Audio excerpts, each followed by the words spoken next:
Antes de começar o vídeo, eu só queria falar que se estiver ruim, deixa assim, né? É o primeiro vídeo, então não vai ficar bom. E que todas as fontes que eu usei tá na descrição do vídeo e tal. Em meados do século XVII, a Ucrânia foi dividida entre a comunidade polaco-lituana e o Reino de Moscou. Nos 2 séculos seguintes, a nação ucraniana não tinha seu próprio Estado, portanto estava sofrendo com a opressão política, nacional e cultural. A poderosa russificação, o chauvinismo e a política de identificação dos ucranianos para o povo russo não destruiu a consciência nacional da Ucrânia. Os ucranianos sentiram sua diferença do russo muito acentuadamente. Por séculos continuaram sua luta permanente de libertação. Somente em dezembro de 1918, após a Primeira Guerra Mundial, eles conseguiram criar um Estado propriamente ucraniano, a República Popular Ucraniana, que unia os diversos territórios que o povo ucraniano residia. Porém, a vida dessa jovem nação seria extremamente curta, já que no ano de 1921, o Exército Vermelho Bolchevique toma a independência dos ucranianos e transforma aquela grande porção de terra fértil na República Socialista Soviética da Ucrânia. E nesse pouco tempo após a aquisição da Ucrânia, o governo soviético sancionou a requisição de todos os produtos agrícolas excedentes da população rural, resultando em um colapso econômico. Todas essas medidas tomadas deixaram uma satisfação gigante entre os agricultores.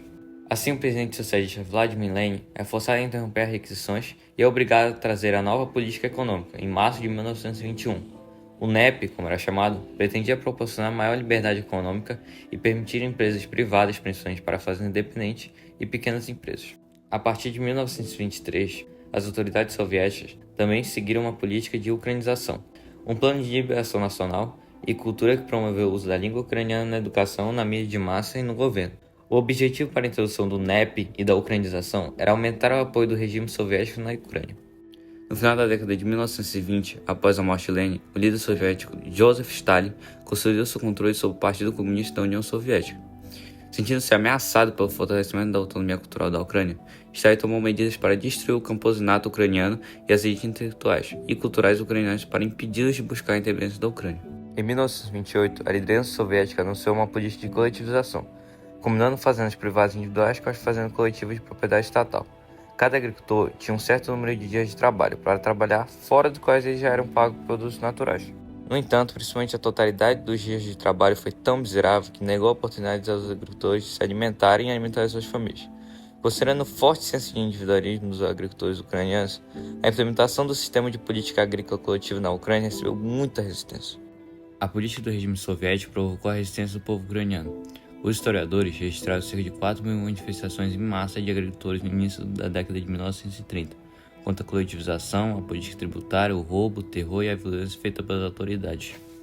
A descolonização foi uma das medidas mais cruéis do governo soviético, que provocou repressão política contra os camponeses que tinham sua própria terra e faziam uso de trabalho assalariado. Muitos dos kulaks eram mandados aos gulags, ou mais conhecidos como campos de concentração soviéticos. Mesmo não tendo extermínio sistemático dos prisioneiros, esses campos incluíam trabalho forçado e condições totalmente insalubres. Um senso de identidade nacional dos agricultores ucranianos, combinado com o individualismo mental, contradizia a ideologia da União Soviética.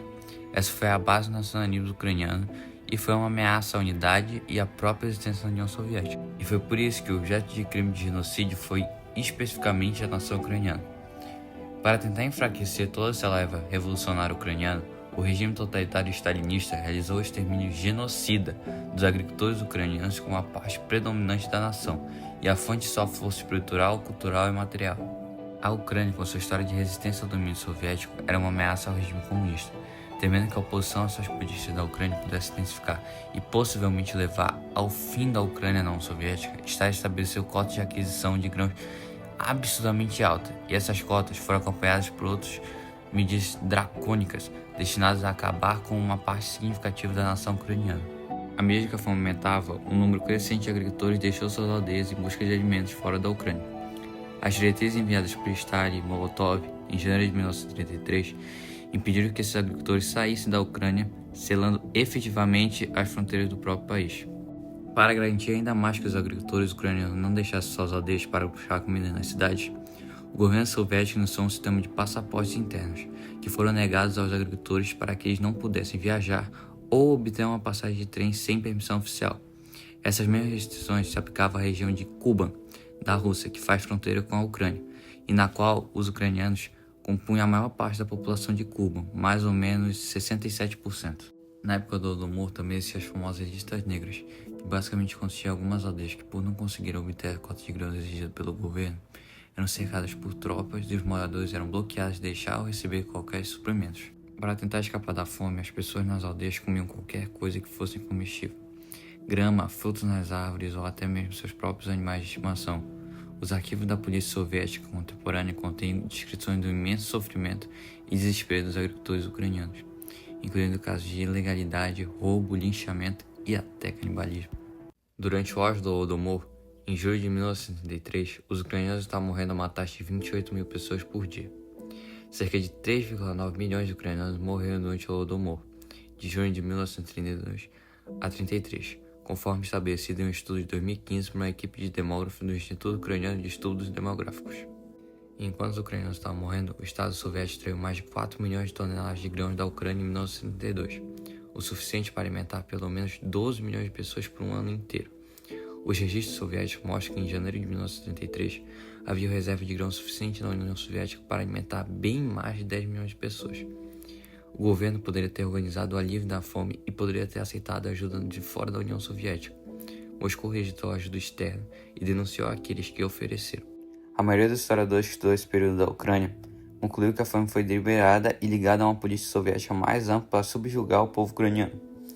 Com a queda da União Soviética e a abertura dos arquivos do governo soviético, incluindo arquivos do Serviço de Segurança, os pesquisadores conseguiram demonstrar que as autoridades soviéticas tomaram medidas especificamente na Ucrânia, com o conhecimento de que o resultado seria a morte de milhões de ucranianos por fome.